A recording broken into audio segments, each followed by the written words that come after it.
আসল অপরাধী নাটের গুরু দিব্যা সেন। তার খেলা শেষ করে জেলে বলল কৈশিনী মুখার্জি ও দুর্গা।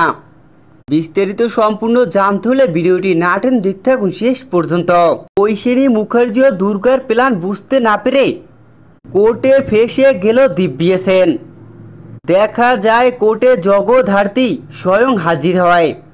স্বয়ং সুস্থ অবস্থায় কোর্টে হাজির হয়ে দিব্যা সেনের সমস্ত অপকর্ম একের পর এক ফাঁস করে। দিব্যা সেনের করা সমস্ত অপরাধ এক এক করে ফাঁস করে দিব্যা সেনকে কোর্টে কঠিন শাস্তি দেয় জগদ্ধাত্রী। সেখানে দেখা যায় জগদ্ধাত্রীর জবানবন্দি ও অনেক প্রমাণ দেখে আদালত দিব্যা সেনকে শাস্তি দেয়। আদালত দিব্যা সেনকে শাস্তি দিলে পুলিশের হাতে গ্রেপ্তার হয় দিব্যা সেন। যেখানে দেখা যায় স্বয়ম্ভু ও তার টিমের পুলিশ লোকগুলো দিব্যা সেনকে নিয়ে এসে জেলে ভরে। সেখানেই জেলের ভিতরে চিৎকার করে জগদ্ধাত্রীর উপরে খেপে যায় দিব্যা সেন।